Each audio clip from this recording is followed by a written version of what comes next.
Welcome back to the Shane Holmes Podcast. Today we have David Meltzer, a famous sports executive, author, and entrepreneur. David, thank you so much for having me out here. Everything in front of me, except for you have something that I don't have, which is humility.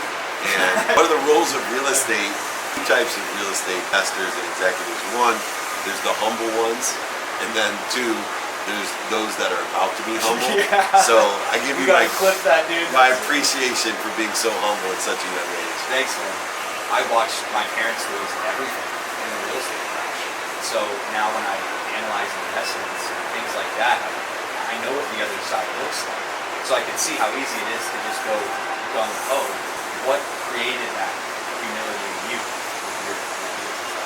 It was far beyond real estate. For me, it was my identity. I grew up so poor with a single mom, 6 kids. My mom worked 2 jobs. As a second grade teacher, packed my dinner with my siblings into a paper bag and put us in a station wagon, filled up turnstiles at convenience stores with greeting cards just so I could eat. But I grew up so happy and fulfilled. The only time I wasn't happy was when I catch my mom crying because she couldn't afford something, to fix something or to send us somewhere or for food.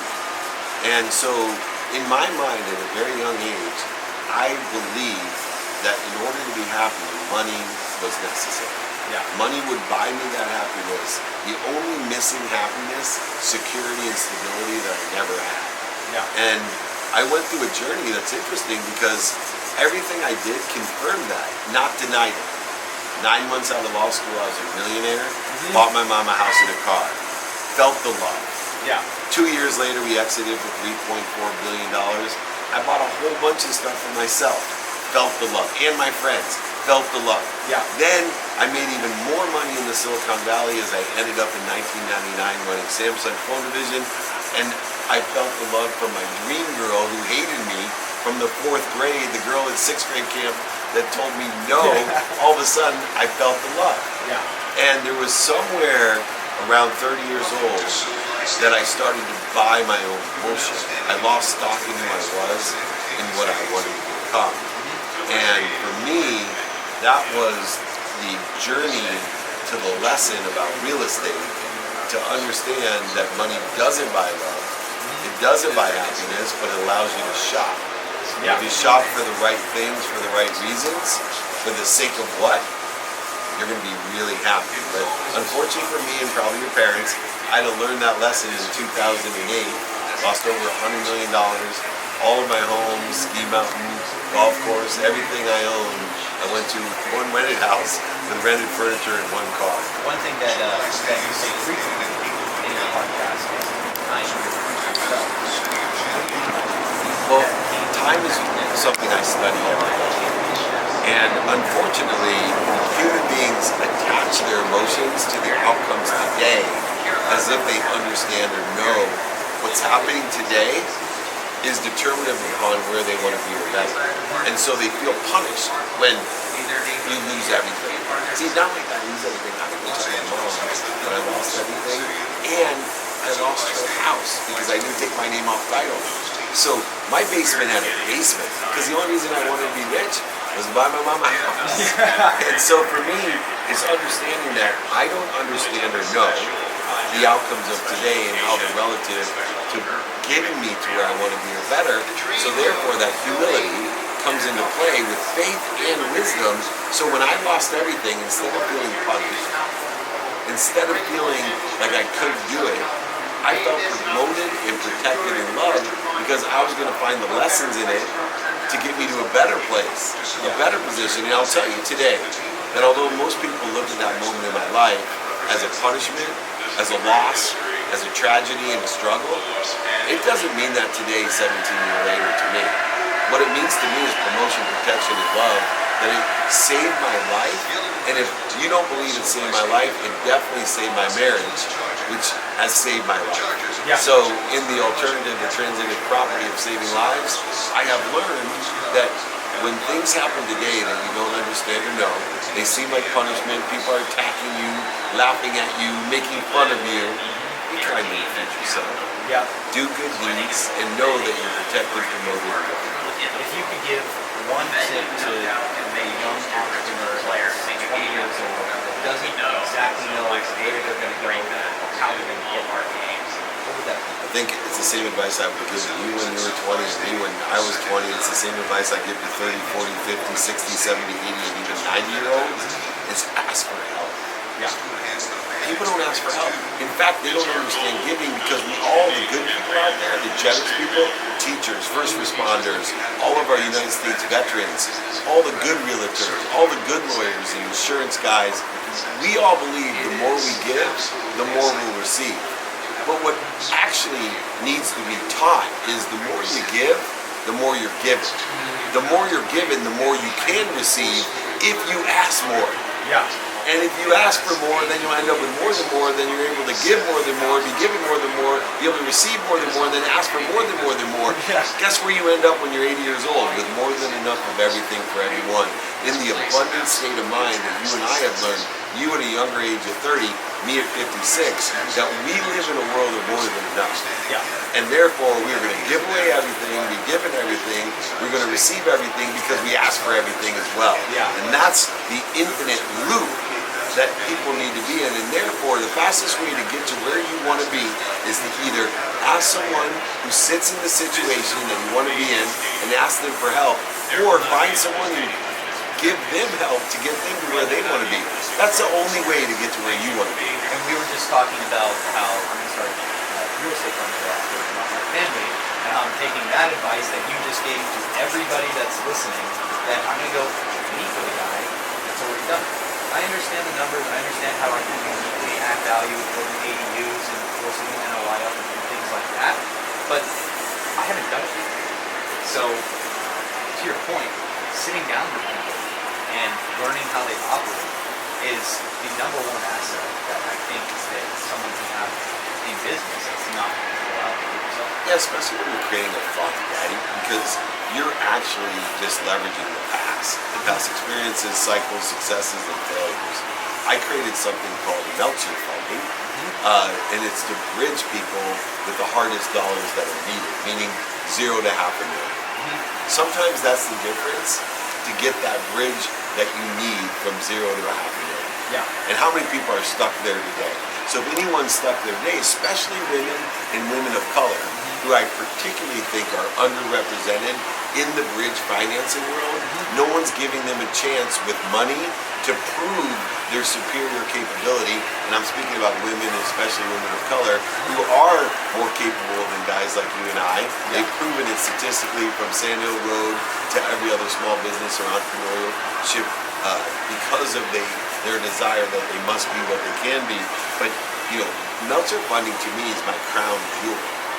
That I'm able and capable of taking all the dummy tax that I pay, and not only using that dummy tax to pay other people's dummy tax, but giving them the wisdom along with the capital in order to facilitate an acceleration and aggregation and a compounding exponentially of their outcomes of where they want to be. So I applaud you for finding someone in the multifamily space. Before you pick up your fund, I just have to say one more thing. We live in California. And the biggest thing with the high net wealth individuals that I play with, they're like, dude, how can you pay those taxes in California? And I look at them straight in the eye. I say, number one, I consider it a weather tax. It is. And it's worth it.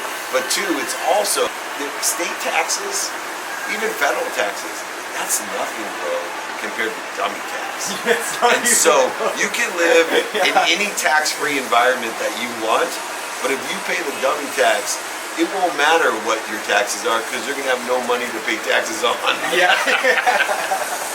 That's so funny. Yeah, I get a lot of people asking about California tax, and I think of it the same way as you do with the weather. Like, okay, your federal taxes are, let's call it 13% higher. 13% higher than different states. I will pay that money to live where I want. 10 times out of 10. And some people just can't, it doesn't sit well, and I get it, because sometimes it adds up to a huge number. But personally, I'm going to pay it.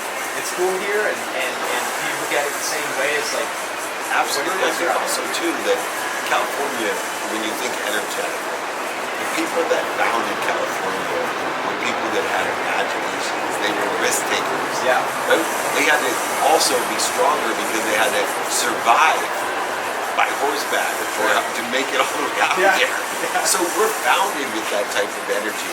And anyone's willing to not worry or be scarce about giving money to our government to have better infrastructure, better schools, better health care, all the things that California has, better weather. And if they're not willing to make that investment, I'd rather surround myself with like-minded, like-hearted, and like-handed people like you and I, and let the scarce people that aren't willing to invest in their state, aren't willing to invest in the future of their state, and actually aren't willing to invest in themselves, let them leave to the states where they have power outages and their families are sitting in homes freezing to death. Yeah. Because they wanted to save 13%. Yeah, a lot of what we've been talking about is the abundance mindset, and I think we can agree on this, that that's probably the number one mindset that we see in people that are creating a substantial net worth and scaling businesses. What is the piece of advice you give to somebody that may not need it?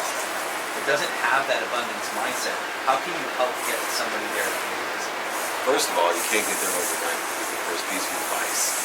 I told my wife that when she was going to leave me because I had lost my values and I wasn't doing, saying, thinking, feeling, believing the way I was when she met me.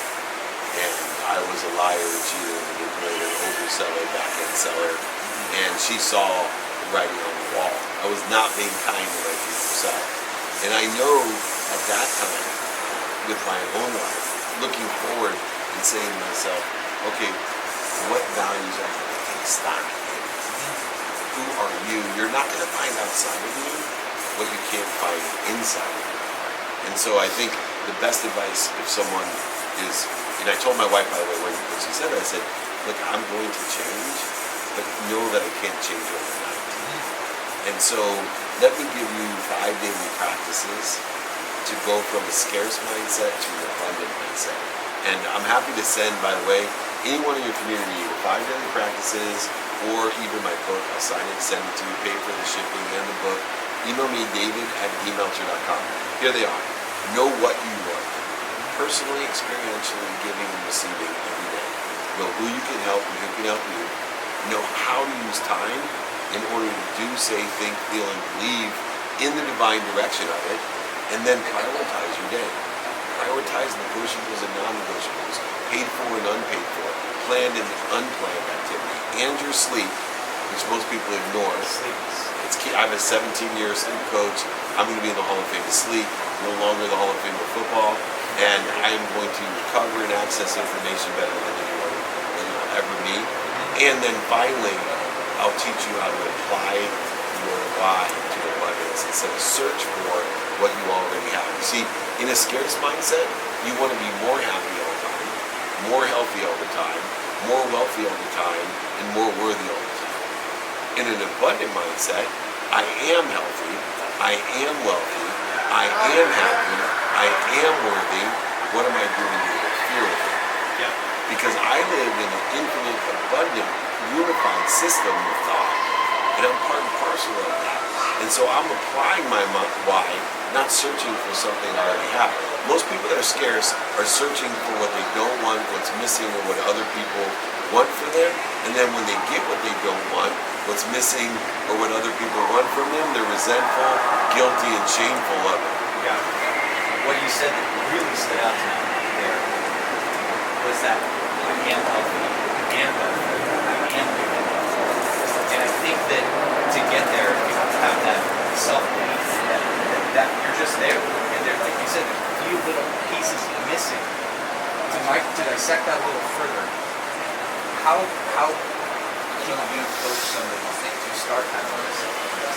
They are wealthy, they are healthy, they do have this life. Yeah, it's really interesting. So I start with non-negotiables. See, I've learned one thing, that what we're committed to do every day, 7 days a week, what we are committed to do that every single day gives us 90% of the exponential success in our life. So let me break it down for you, what I do for people when I coach them. And I start with sleep. So I go ahead and I help them sleep better for 7 or 8 hours. Then I say, let's prioritize the next 3 or 4 hours every day what you're committed to. So most people, I give them a minimum of an hour a day on their health, a minimum of an hour a day with their family. Notice I said minimum, you were open. minimum of time with finance, minimum of time with faith, minimum of time with researching or being more interested than interested, minimum of time studying time. And so let's say that you're 7 hours of sleep, 3 hours of non-negotiables, meaning every single day you're committed to doing that amount of time. It's the other 14 hours of varying behavior, doing whatever you want every day according to the circumstances of the day. The interest rates, the COVID, the car, flat tires, the in-laws being in town, whatever it may be that happens, it doesn't matter. Because no matter what, you're taking care of your sleep and your non-negotiables, but it's the variant 14 hours of the wake time, the variant 14 hours of 17 hours of wake time, the majority of your wake time, doing whatever you want, that although only provides you 10% of the outcomes comparatively, those are the very behaviors that allow you to be inspired and happy doing the minimal amount of time being committed and disciplined. Without the 14 hours, human nature would never allow you to do stuff every single day if you weren't intentional about your sleep, your negotiables, and your non-negotiable time. David, thank you so much for having me out here. It's been an absolute pleasure.